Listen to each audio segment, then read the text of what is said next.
family complete without me? I stared at the photo on my phone. Liam at the beach, smiling next to his other grandparents. The caption on Stephanie's post twisted like a knife in my gut. Christmas with the whole family. My trembling hands placed the phone on the kitchen table. Around me, the stark remains of a Christmas dinner I'd prepared just for myself. A small turkey I'd barely touched. The savory dressing everyone always raved about. The pan of bread pudding made purely out of habit. As if I expected the doorbell to chime any second, announcing guests who would never arrive. The lights on the tree I'd put up alone blinked in a rhythm that seemed to mock my solitude. 67 years of life, and I never imagined a Christmas like this. Grandma has her own family now, sweetie. That's what I told Liam the last time we video chatted. A white lie to preserve what little dignity I had left. What family was that, exactly? The empty walls of my apartment? The portrait of my late husband, who never answers when I talk to him on the loneliest nights. You might be wondering how I got to this point. How a mother, a grandmother who dedicated her entire life to her family, ended up alone on Christmas night, weeping over a turkey no one would eat. It all started to change just a few months before that fateful Christmas. It was a Tuesday in October. A fine drizzle was falling when I arrived at my son's house, just like I did every morning for almost 2 years. 3 buses, nearly an hour of travel, but I never minded. Seeing Liam's little face light up when I walked in was worth any sacrifice. "Grandma Susan!" He ran into my arms the moment I opened the door with my own key. He'd just turned 5, but he was sharp as a tack. "Good morning, my prince." I hugged him, inhaling the scent of baby shampoo from his hair, still damp from his bath. Stephanie appeared in the hallway, already dressed for work. She looked different that day. A new suit, more elaborate makeup than usual. "Good morning, Susan," she said, glancing at her phone. "Coffee's in the pot. I have to run. Big presentation today." "Good luck, honey," I replied with a smile. We weren't best friends, but we got along well enough. Or so I thought. Chris appeared soon after, adjusting his tie. "Mom, perfect timing. We're running late. Liam's had breakfast, but still needs to brush his teeth." "Don't worry, son. Go on. Bless your heart." That routine had been repeating for so long it felt like a part of me. Liam and I spent our days together. I'd prepare lunch, help with his schoolwork, tell stories, even play, despite my aching knees. That afternoon, while Liam was taking his nap, I got a text from Chris asking to talk when he got home. I didn't think much of it then.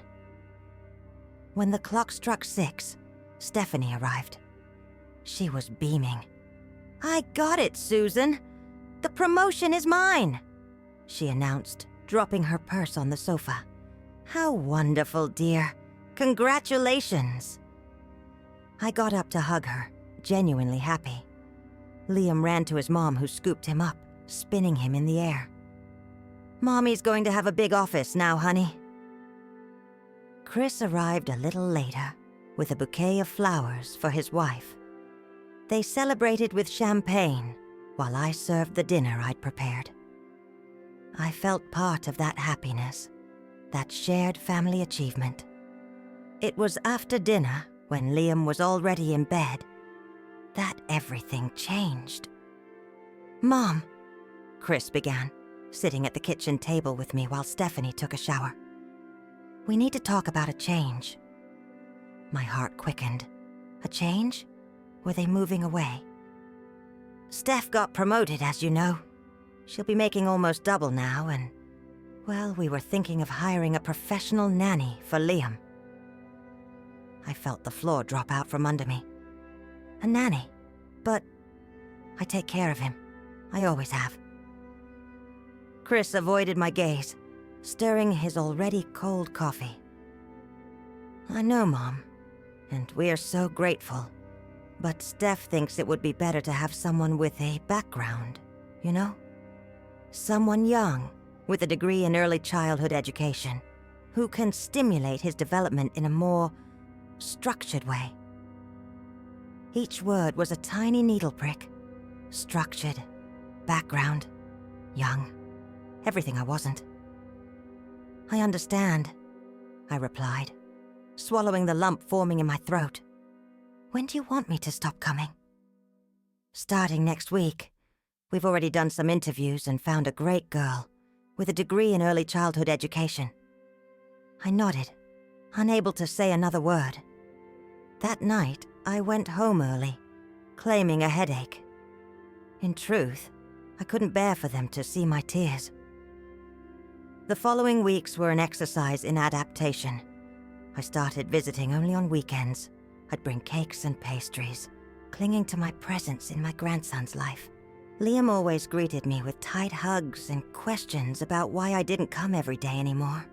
"Grandma's resting a little more now, my love," I'd answer, lacking the courage to admit I'd been replaced. I noticed subtle changes with each visit.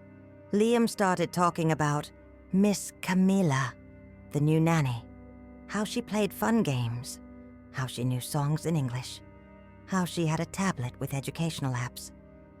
"Miss Camilla said we shouldn't eat so much sugar, Grandma," he commented one day, refusing my chocolate cake for the very first time. Stephanie seemed more and more distant. When I arrived, she often left to handle work errands.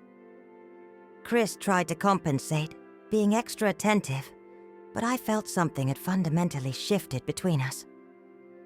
In November, weekend visits began running into unforeseen circumstances. One time, Liam had a birthday party. Another time, the family had plans with Stephanie's parents. "Mom, this weekend won't work. Steph's parents are in town, and we're doing Sunday brunch with them."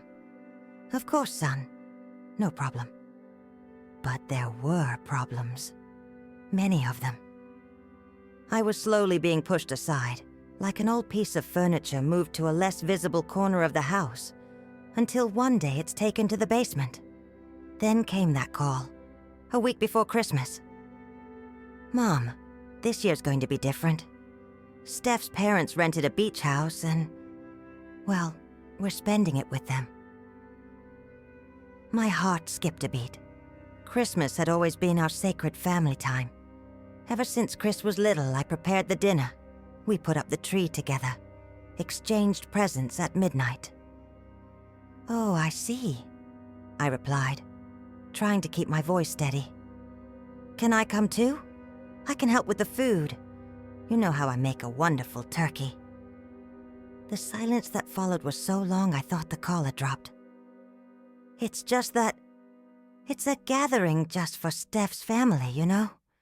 It would be awkward for you to be the only one. Well, who isn't part of their family." Those words, "isn't part of their family," hit me like a slap. Since when was I? Chris's mother, Liam's grandmother, not family. "Of course, son. I understand perfectly," I lied, my voice thick with emotion. "I promise we'll make up for it on New Year's, okay? Or maybe before, if I can stop by to pick up Liam's gifts." Pick up the gifts. I wouldn't even be needed to deliver them in person. "Yes, of course. The gifts will be here." When I hung up, I sat on the sofa for hours, staring into space. The tears came silently, tracing paths down my face, which was starting to show the weight of the years. Years dedicated to the family that was now actively excluding me. Even so, in the following days, I prepared everything as if I were expecting guests. I put up the tree, hung lights in the window, bought a small turkey. Maybe it was crazy, but I couldn't break decades of tradition. On Christmas Eve, I put on my best dress, the navy blue one Chris always complimented. I set the table with the lace tablecloth that had been my mother's. I put on Christmas music to fill the silence of the apartment. At 10 o'clock, I sat alone at the table. I served myself a little turkey, some dressing, some salad. The first forkful stopped halfway to my mouth. I couldn't eat. Tears blurred my vision, and a lump in my throat prevented any food from going down. I looked at the empty seat in front of me where Chris used to sit, at the makeshift high chair beside it where Liam sat, at the space that would have been Stephanie's. Family. What does that word even mean when you're utterly abandoned? My phone buzzed at midnight. For a moment, my heart filled with hope. Maybe it was Chris, wishing me Merry Christmas. It was a text message from my cell provider, wishing me happy holidays. I turned off the tree lights and went to bed, leaving the food untouched on the table. That was the longest night of my life. The next morning, my phone vibrated. A notification. Stephanie had tagged me in a photo on Instagram. Liam at the beach, smiling next to his other grandparents. "Merry Christmas, Grandma," the message said. The post's caption: "Christmas with the whole family." Family complete, without me. It was then I realized this wasn't just an isolated incident, but the start of a quiet, calculated erasure. I was slowly being removed from their lives. That morning, December 26th, I looked at my reflection in the bathroom mirror. My eyes swollen from crying, my face marked not just by age, but by the raw pain of rejection. And I made a decision. If I wasn't part of that family anymore, I needed to rebuild my own life. I wouldn't be the disposable grandma, the inconvenient mother. I picked up the phone and, for the first time in years, called Eleanor, my friend from my department store days. "Susan? My goodness, it's been ages. How are you?" "I'm surviving, Eleanor. And I'm really craving coffee with a friend." It was time to rediscover who Susan was beyond just a mom and a grandma. It was time to learn to live again, even with a heart broken into pieces that seemed impossible to glue back together. Because family, I was beginning to understand the hard way, isn't just about sharing blood. It's about who saves you a seat at their table, especially on Christmas Eve. And now, 6 months after that solitary Christmas, I'm still learning to navigate this new reality. Chris calls occasionally, always with some excuse for cancelled plans. Liam asks why I don't visit them every weekend anymore. "Grandma has her own family now too, sweetie," I'd say calmly, feeling the weight of that half-truth. Because the real family I'm building now is made of patchwork. Rediscovered friends, kind neighbors, the church knitting circle I've started going to. It's not what I dreamed of, not what I planned for my golden years, but it's what I have left. And every day I learn that my dignity is worth more than crumbs of attention. The next Christmas is approaching, and this time, there won't be a solitary turkey. No silent tears at an empty table. Margaret and the ladies from the knitting circle have already planned a joint celebration. It won't be the family I built with so much love for decades, but it will be a table where I have a guaranteed place. And maybe, just maybe, that'll be enough to start healing the wounds that still ache when I look at photos of my grandson, growing more distant without the grandma who was once indispensable. But this is just the beginning of my story. What happened after that Christmas changed everything in ways I could never have imagined. One February morning, I was tidying up my small apartment when the phone rang. It was Chris, his voice sounding odd, like he had a cold coming on. "Mom, could you come over today? We need to talk." My heart sped up. In recent months, our conversations had become increasingly rare and superficial. "Is everything all right, honey?" I'd rather talk in person. Can you make it after lunch? I braved the 3 buses and nearly hour-long journey to get there, just like the old days. The whole way, my mind buzzed with possibilities. Maybe Stephanie was pregnant again. Or worse, maybe they were moving to another city. I prepared myself for any news. When I arrived, Chris opened the door. His eyes were red. "Mom," he said, hugging me with unusual force. "It's so good you came." The house was silent. No Liam running to greet me. No sound of kids' TV. "Where's Liam? And Stephanie?" Chris led me to the couch. He sat beside me, holding my hands in his. "Mom, Stephanie asked for a divorce." I stayed silent, processing the information. It wasn't what I expected to hear. She said she hasn't been happy for a long time. That I'm not what she wants for her life. Chris started to cry, something I hadn't seen since he was a boy. Instinctively, I hugged him, just like I did when he fell off his bike or got into a fight with a friend. "She took Liam to her parents' house, said she needs space to think." In that moment, I felt no satisfaction at Stephanie's misfortune.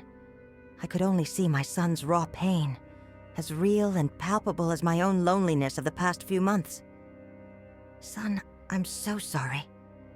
"Mom, I was an idiot," he said between sobs. "I let her push you away. I let her control everything, thinking that's how she'd be happy. And in the end, I spent the entire afternoon with him. I made him some tea, listened to his heartache, his confessions, how Stephanie had changed after her promotion, how she started to belittle his work as a teacher, how arguments about money and status had become frequent. She even complained when Liam talked about the stories you used to tell him, said they were old-fashioned, that he needed more modern stimulation. Each revelation was like a small confirmation of what I already suspected, but also a fresh stab to the heart. It wasn't just me who was being pushed away. It was a whole way of living, of loving, of being family. When evening came, Chris asked me to stay. "I don't want to sleep alone in this house, Mom." I agreed immediately. I called Margaret, who I'd planned to watch a movie with, and explained the situation. She understood perfectly. "Family first, Susan. Your son needs you right now. Family first." Those words echoed in my mind as I prepared a simple dinner for Chris. I was still family, after all. Still needed.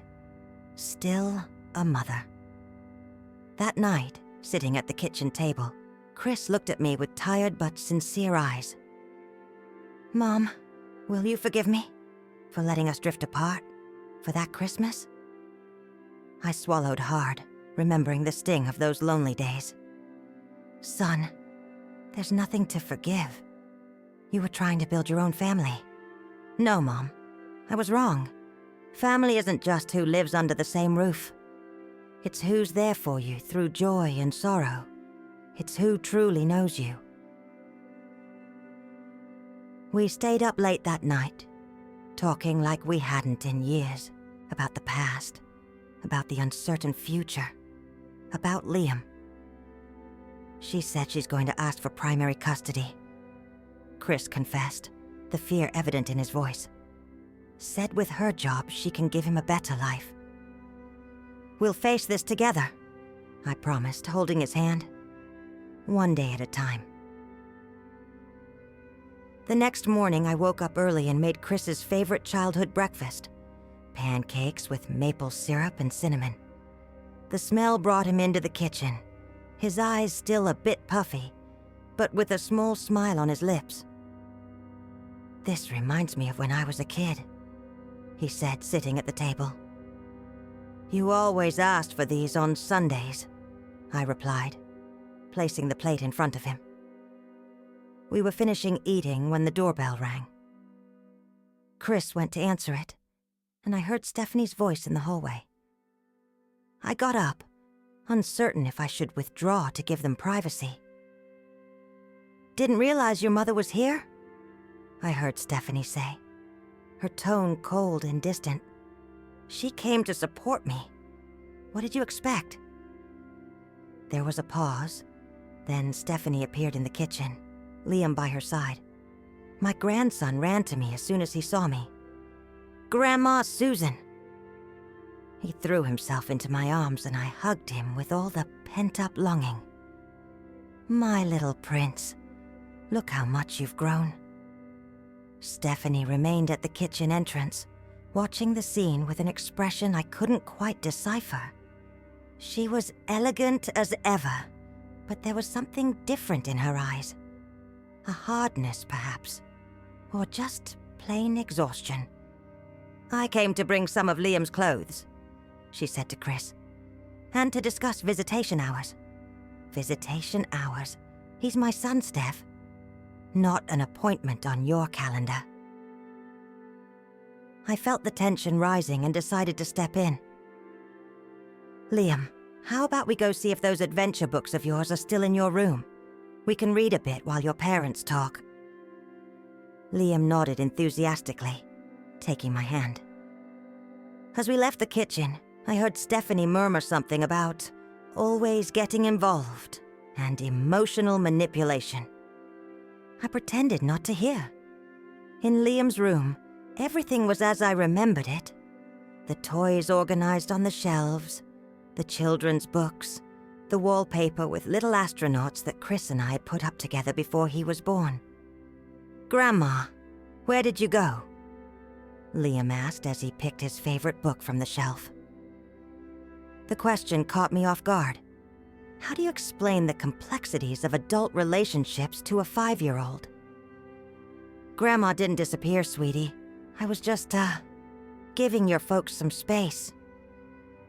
"But you are family," he replied with that simple wisdom only children have. "Dad said you're the best grandma in the world." My eyes welled up with tears. Even in the toughest moments, even when it seemed I'd been completely forgotten, my son still talked about me to Liam. "Your dad's a very special man," I replied, opening the book on my lap. "Now let's see what adventure Captain Brave is going on today." We read together for almost an hour. Liam nestled in my arms like in the old days. He updated me on school, on his friends, on the wiggly tooth he had. It was as if the months of distance had never existed. When we returned to the living room, Chris and Stephanie were sitting on the couch, a considerable space between them. The atmosphere was tense, but civil. "Liam, it's time to go," Stephanie said, getting up. "Say goodbye to your dad and your grandma." That hesitation before calling me grandma didn't go unnoticed. It was as if she was reluctant to acknowledge my place in my grandson's life. Liam hugged me tight, promising we'd see each other soon. Chris picked him up, showering his little face with kisses. "Daddy loves you very much, champ. More than anything in the world." "I love you too, Daddy. When am I coming home?"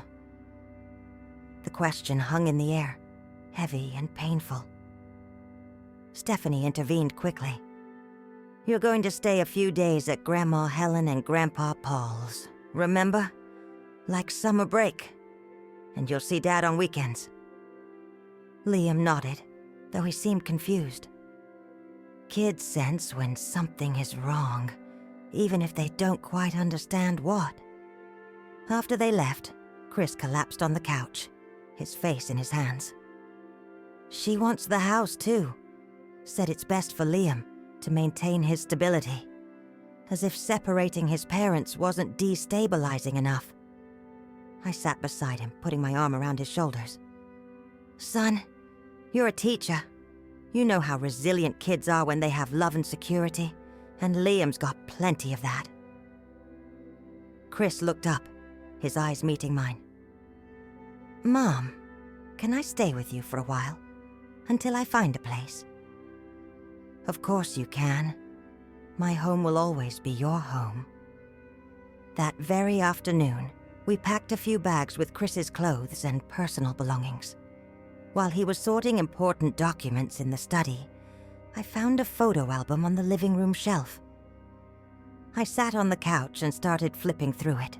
There were photos from their wedding, Stephanie's pregnancy, Liam's first few years. In almost all the birthday and Christmas pictures, I was there, smiling, helping, participating. Until, on the final pages, my presence started to shrink. The last photos were just of the three of them, Chris, Stephanie, and Liam. Or else they included Stephanie's parents. It was like seeing my own erasure documented in images. "Find anything interesting?" Chris asked, walking into the room with a folder of documents. I quickly closed the album, embarrassed to have been caught snooping. "Just remembering the good times." Chris sat down beside me, reopening the album. "Look at this one," he said, pointing to a photo of Liam's first birthday. I was holding the baby while he tried to grab the party hat off my head. "You were always his favorite." "Kids that age just love anyone who gives them attention and cookies," I replied, trying to downplay it. "No, Mom. It's more than that. You have a special way with him. Always have. Steph, she loves Liam, I don't doubt it. But sometimes it feels like she sees him as a project, you know? Something to be developed, perfected." I didn't answer. It wasn't my place to criticize how Stephanie raised her son, especially at this delicate time. "You know what hurts me most?" Chris continued, turning the pages of the album. "It's that I let this happen. I let her decide everything. Liam's school, his activities, even who could be a part of his life." "You were trying to be a good husband, son." "Being a good husband doesn't mean being a doormat, Mom. I should have stood my ground. I should have said no when she suggested spending Christmas without you." That mention of Christmas made my heart clench again. The wound was still fresh. "That night was hard," I finally confessed. "I prepared the dinner, set the table, wore my best outfit, and I just sat there alone, looking at the empty places." Chris closed his eyes as if the image was too painful to bear. "I thought about you that night, Mom. Sitting on that beach, listening to Steph's parents talk about investments and politics, all I could think about was how much better it would be to be at your house, eating your Christmas turkey, listening to your stories." "Why didn't you say anything?" "Because I was a coward. Because I was afraid to upset Steph. Because I thought if I gave in on everything, our marriage would work." We sat in silence for a few minutes, the pages of the album telling a story that was now coming to an end. "Let's go home, Mom," Chris said, finally closing the album. "To your house," which, thinking about it, has always felt more like a home to me than this place ever did. In the following weeks, we settled into a new routine. Chris slept in the small guest room of my apartment, went to work at the school where he taught math, and on weekends, Liam came to stay with us. Those weekends quickly became the highlight of my life again. I'd cook my grandson's favorite dishes, we resumed our reading sessions, and I even started making those chocolate chip cookies he loved so much again. "Grandma, these are the best cookies in the world," he'd say, exactly like before, with his little mouth smeared with chocolate. Chris would watch these interactions with a nostalgic smile, as if he too was reliving his own childhood through his son. But it wasn't all happy moments. The divorce process dragged on, with heated arguments about Liam's custody, asset division, alimony. Stephanie had hired an aggressive lawyer who seemed determined to leave Chris with as little as possible. "She's using her job against me," Chris confided one night, after Liam had gone back to his maternal grandparents' house. She says she can offer more financial stability, better educational opportunities. As if money's all a child needs, I replied, indignant. Liam needs his dad. He needs love, presence. The judge might not see it that way, Mom. We live in a world where success is measured by the size of your bank account. It was then that I made a decision. Something I'd been considering ever since Chris moved into my place. Son, I've been thinking. I have some savings put aside. It's not a fortune, but it could help with a good lawyer's fees. Chris looked at me, surprised.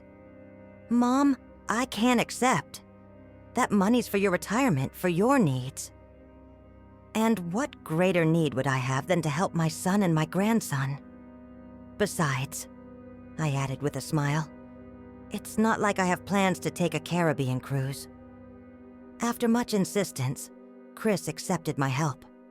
We hired a lawyer specializing in family law, who immediately changed the dynamic of the negotiations. Your client's ex-husband is a teacher, he said to Stephanie during a mediation meeting. A respected educator who shapes the future of dozens of young people every year.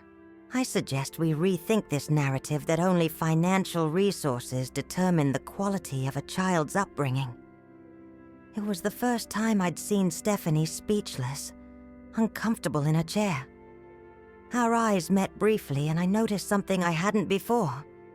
There was fear in her eyes. Fear of losing, of not having control, maybe even of being alone. In that moment, I felt an unexpected pang of empathy. Stephanie was suffering too in her own way. She was also trying to protect what she considered important. Our priorities were just different. After 3 months of tense negotiations, they reached an agreement. Shared custody, with Liam alternating weeks between his parents. The house would be sold, and the value divided equally. Chris would use his share to buy an apartment near Liam's school, to keep his routine as stable as possible. The day they signed the final divorce papers, Stephanie approached me in the courthouse hallway. Chris was talking to the lawyer, and we found ourselves alone for the first time in months. Susan, she began, visibly uncomfortable. I wanted to say that, well, that I appreciate how much you've helped Chris through this difficult time. He's my son, I replied simply. I'll always be there for him when he needs me. Stephanie nodded, nervously adjusting the strap of her designer purse on her shoulder. About last Christmas. It wasn't my idea to exclude you. My parents insisted on a Christmas with just their family. I felt a wave of anger rise in my chest. After everything, she was still trying to deflect responsibility. Stephanie, I said, keeping my voice calm. You're an adult and a mother. Your decisions are yours, and so are their consequences. She seemed surprised by my frankness. Maybe she expected me to accept her partial explanation, to absolve her, to ease her conscience. What matters now, I continued, is that Liam has stability and love. He needs all of us. His dad, his mom, his grandparents, all the grandparents. Stephanie hesitated for a moment, then nodded slightly. You're right. Liam adores you. It would be wrong to keep him from someone who loves him so much. I don't know if her words were sincere or just a strategic concession, but I decided to take them at face value. For Liam. Thank you, I replied. And know that despite everything, I don't hold a grudge. We all make mistakes when we're trying to protect what we love. She looked at me with an expression I couldn't quite decipher. Surprise, perhaps respect, or simply relief that we were ending that difficult conversation. When Chris approached, he noticed the tension in the air. "Everything all right here?" "Yes, son," I replied, touching his arm gently. We were just agreeing that Liam deserves to have everyone who loves him in his life. In the following months, our new reality started to take shape. Chris found an apartment 10 minutes from Liam's school, and coincidentally, 15 minutes from mine. I lovingly furnished my grandson's room so he'd feel at home during the weeks he spent with his dad. On the weeks Liam was with Stephanie, I still saw him regularly. To my surprise, she started calling me occasionally, asking if I could pick Liam up from school when she had important meetings, or keep him for a weekend when she needed to travel for work. Slowly, without grand declarations or formal apologies, we began rebuilding a relationship. We weren't friends, probably never would be. But there was a growing mutual respect, based on the love we both felt for Liam. One October afternoon, almost a year after that lonely Christmas that changed everything, I got an unexpected call from Stephanie. "Susan, I'm organizing Liam's birthday party for next month. I know it's Chris's week with him, but I thought we could do something together, for Liam to have everyone he loves gathered." I was momentarily speechless, surprised by the invitation. "Of course," I finally replied. "That would be wonderful." "Great. And, well, I was wondering if you could make those chocolate chip cookies he loves so much. I've tried to get the recipe right, but they never turn out the same." I smiled to myself, remembering how Liam always used to say my cookies were the best in the world. "I'd be happy to."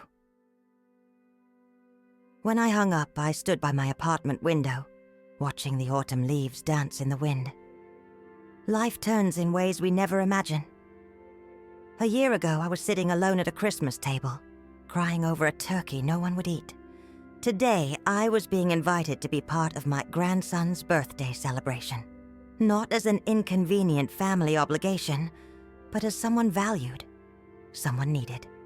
That evening, when Chris and Liam came for dinner, I told them about Stephanie's invitation. "That's unexpected," Chris commented, clearly surprised. "I guess we're all learning, honey. Learning that family doesn't have to be perfect to be important." Liam, engrossed in his drawing at the table, suddenly looked up. "Grandma, are you going to make the chocolate cookies for my party?" "I sure am, my prince. As many as you want." "Yay!" He cheered, returning to his drawing with renewed enthusiasm. Chris looked at me over his son's head, a bittersweet smile on his lips. "You know, Mom, I think in the end you won." "Won what, honey? We weren't in a competition." "No, we weren't. But you never gave up. Even when we pushed you away, even when we hurt you. You just kept being you, patient, loving, present when we needed you." I felt my eyes well up. They weren't tears of sadness like so many I'd shed that lonely Christmas, but tears of recognition, of validation. It's not about winning or losing, honey. It's about staying, about being present, even when it hurts, about loving, even when it's not convenient. Liam looked up again, watching us with curiosity. "Why's Grandma crying, Dad?" Chris smiled, ruffling his son's hair. "Because sometimes, champ, we cry when we're really, really happy." Liam considered that for a moment, then nodded with the seriousness only children can have in philosophical moments. "I'm happy when Grandma's here too," he declared, going back to his drawing. In that moment, looking at my son and my grandson at my small kitchen table, I realized I'd found my answer. What is family? It's not who shares our blood or our last name. It's not who's only around for the convenient or festive times. Family are those who stay, who come back, who see us in our pain and still choose to remain, who know us at our worst and still find reasons to love us. And sometimes family are those who, even after hurting us deeply, find their way back to our hearts, not out of obligation or convenience, but because they recognize the value of true love. When December rolled around again, there was no debate about where we'd spend Christmas. Liam would be with Chris that week, so naturally dinner would be at our place. To my surprise, Stephanie called a few days before.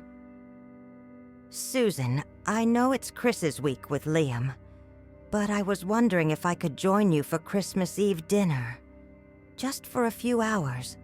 My parents are traveling this year and, well, I didn't want to spend Christmas away from my son." There was a moment of silence as I absorbed the request. It was almost poetic.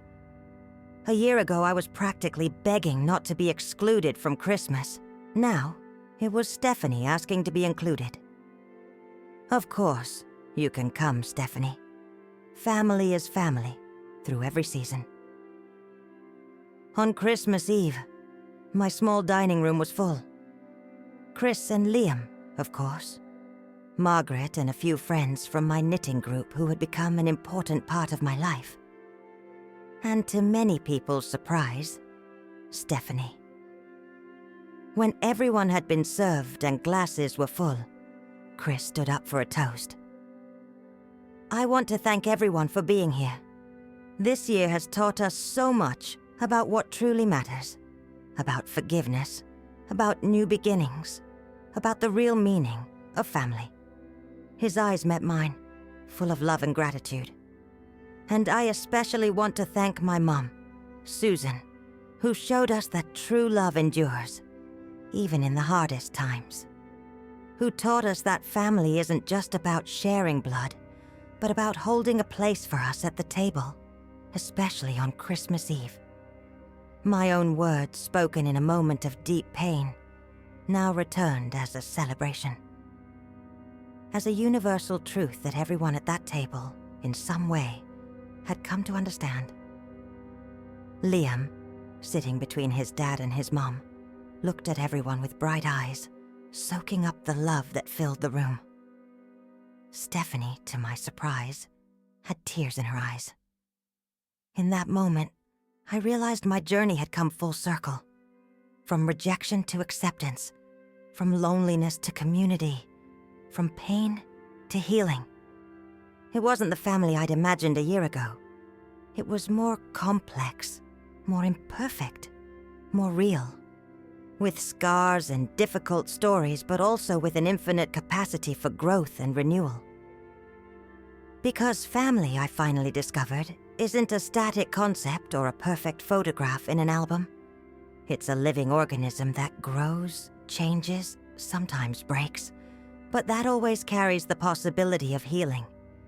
And as I looked at all those faces around my Christmas table, my son, my grandson, my son's wife, my friends, I felt a peace I hadn't experienced in a long time. I wasn't alone at Christmas anymore. And more importantly, I would never be alone in spirit again, even if future circumstances physically separated me from those I love. Because now I knew, with the certainty that only comes after weathering the storm, that a true home isn't a physical place, but a space in your heart where you keep those you love, and who, despite everything, love you back.